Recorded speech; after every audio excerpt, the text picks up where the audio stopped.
Hoje eu quero conversar com vocês um pouquinho sobre o perigo do humor em tempos de redes sociais e de uma possibilidade de pessoas comuns como você produzirem humor para os seus seguidores, e eu adoro humor.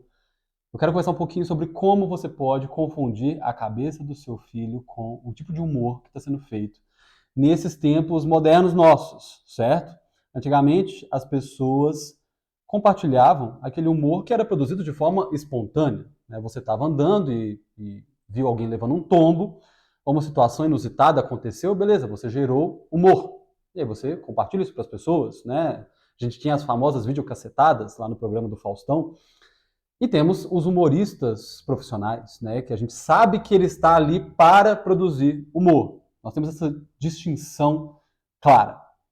Hoje, com as redes sociais e com a forma como o algoritmo valoriza certos conteúdos, a gente tem parece que um certo vício que tudo seja engraçado, né? Porque o humor, ele é um conteúdo de interesse de todo mundo, né? A rede social, ela funciona por meio de nichos temáticos. Você consome o assunto que você gosta, mas o humor todo mundo gosta.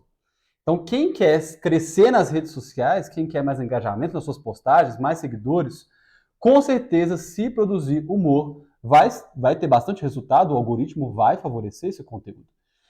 E o que a gente percebe é que as pessoas estão começando a provocar situações propositais para gerar humor para a rede social. Então, por exemplo, às vezes aparece para mim alguns vídeos de salão de beleza, aonde a cabeleireira mostra um cabelo todo torto. E ela mostra como se fosse um corte. Vou apresentar esse corte lindo aqui para vocês. O cabelo está todo torto. Às vezes porque ela está no meio do corte ainda, ela não terminou o corte, entende? Mas ela posta no Instagram como se tivesse terminado, e aquilo gera uma polêmica nos comentários, e depois ela vai lá nos stories e corrige, ou faz um outro vídeo dizendo que era brincadeira e por aí vai. Mas ela faz as pessoas acreditarem por um momento que ela estava fazendo algo sério ali, quando, na verdade, era só para gerar esse tipo de engajamento engraçado dentro dos comentários, né? E a gente tem uma série de outras coisas meio ridículas que as pessoas podem fazer. Um outro vídeo que apareceu bastante para mim foi de uma situação em que um cozinheiro está grelhando os legumes ou uma carne na panela e tem uma outra pessoa, um assistente, colocando esses alimentos na panela. E aí, em determinado momento, esse cara que está segurando a panela, ele se vira para o lado com a panela e a pessoa está colocando de forma meio automática, ela vai e joga os alimentos no chão. Ela joga achando que vai pôr na panela, o cara se virou e cai no chão. Isso deve ter acontecido com alguém em algum momento que gerou um vídeo engraçado e várias pessoas começaram a reproduzir a mesma situação, inclusive jogando comida no chão, para dizer que tinha acontecido aquele acidente ali e gerar uma espécie de humor que geraria engajamento nas redes sociais. Então, as pessoas estão começando a pensar a vida não a partir daquilo que é certo, que é bonito, que é bem feito, mas daquilo que vai ser engraçado. E isso pode ser um pouco perigoso para a educação dos nossos filhos. Eu vou explicar daqui a pouco por quê.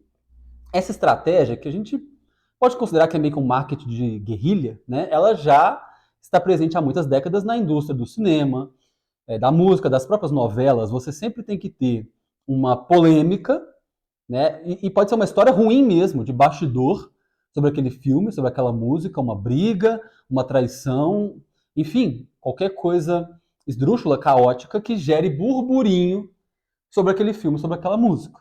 E aí as pessoas vão começar a procurar no Google sobre aquilo ali e vão acabar falando sobre aquele produto. E aí depois você pode, né, os diretores, né, quem está à frente, faz uma nota desmentindo enfim, pede desculpas, qualquer coisa assim, mas gerou curiosidade, entende? E agora com as redes sociais, os indivíduos comuns também estão utilizando do mesmo artifício para chamar atenção. Sabe por que isso é perigoso? Porque o humor, ele sempre trabalha no contrassenso. Ele sempre faz um jogo entre o que é real e o que é irreal. Por exemplo, um apresentador de um talk show, um humorista, ele pode, com uma convidada que é mais gordinha, em algum momento brincar que ele está se sentindo atraído, está com tesão por ela, quando na verdade ele só quer ofendê-la, ele só quer chamá-la de gorda. Entende? Então ele usa de um comportamento que não é o real para gerar uma situação engraçada. O humor ele pode envolver muitas vezes sarcasmo, né? Ou críticas veladas, ironias, que são coisas surpreendentes, né? Você está tendo uma conversa amigável com uma pessoa e de repente ela solta um sarcasmo sobre você. E aquilo se torna engraçado por ser surpreendente, por ser um elemento fora da curva ali, igual um tombo na rua, é um elemento surpreendente. E aí eu fico pensando, o que são crianças que estão crescendo nesse mundo de redes sociais, onde todo mundo quer gerar essas situações engraçadas, irônicas? Será que elas têm uma compreensão do que é certo e do que é errado? Do que é bonito e do que é feio, assim como nós tínhamos há 20 e 30 anos atrás? Se você deixa o humor não apenas ser um contrassenso proposital ou espontâneo, se você passa a fazer um bolo para ser jogado fora, né? Isso também apareceu para mim no Instagram várias vezes, as pessoas fazem um bolo de aniversário, e aí existe alguma brincadeira que você enfia a cabeça do aniversariante dentro do bolo, ou você joga esse bolo para cima, e você tem que conseguir pegar ele no meio do ar. Você está estragando o bolo, certo? Tinha uma cozinheira que fez a massa, que molhou aquele bolo para ele ficar fofo, ela fez o recheio, ela confeitou o bolo, ela enfeitou o bolo, ela colocou a vela, para no fim das contas você jogar no chão. Tem até vídeos de bolos entrando dentro de uma recepção de casamento, tem vários assim. E aí a pessoa que está carregando o bolo, ela tropeça e cai com o bolo no chão e todo mundo fica olhando. Isso provavelmente aconteceu em algum casamento de alguém, esse desastre. E aí aquilo se tornou viral, aquilo gerou muito engajamento. E aí outras pessoas reproduziram aquilo dentro da sua festa de casamento, mas isso é completamente bizarro. Você pedir uma pessoa, um confeiteiro, enfim, para jogar o bolo no chão, para gerar uma situação que vai ser filmada. Você pedir os seus padrinhos que estão entrando no casamento para fazer algum tipo de dancinha, que pode gerar um tombo, que pode rasgar um vestido, e aí todo mundo vai rir, e aquilo vai gerar um vídeo viral na internet, entendem? Quando acontece espontaneamente, tudo bem. Nós temos um humor ali, que, como eu falei, eu adoro humor. Mas as pessoas passarem a estragar aquilo que deveria ser bem feito para gerar um conteúdo viral, isso vai confundir a cabeça do seu filho. Ele vai começar a fazer aquilo que é feio, aquilo que é errado, para ser engraçado. E quando você corrigir ele, ele não vai entender qual que é o critério que você está utilizando, porque para ele o critério é ser engraçado. Se ele conseguiu ser engraçado, por que você está corrigindo ele? Entende? Imagine um jogador de futebol que na hora de bater o pênalti, ao invés dele bater para o gol, ele bate completamente para fora, ele cai no chão, ele faz uma coisa esdrúxula, porque ele sabe que aquela cena vai viralizar e o nome dele vai aparecer em todos os jornais. Entende? E aí ele pode ficar 2, 3 dias sumido, como se estivesse com vergonha, e depois ele vem a público dizer que estão cancelando ele, e aí ele gera uma corrente de empatia, de solidariedade. Pode ser um marketing muito bem feito, mas quem quer assistir futebol para ver tombos ou situações engraçadas? Quem quer torcer para um time que faz esse tipo de coisa? Estou dando um exemplo radical aqui para vocês entenderem aonde isso pode chegar.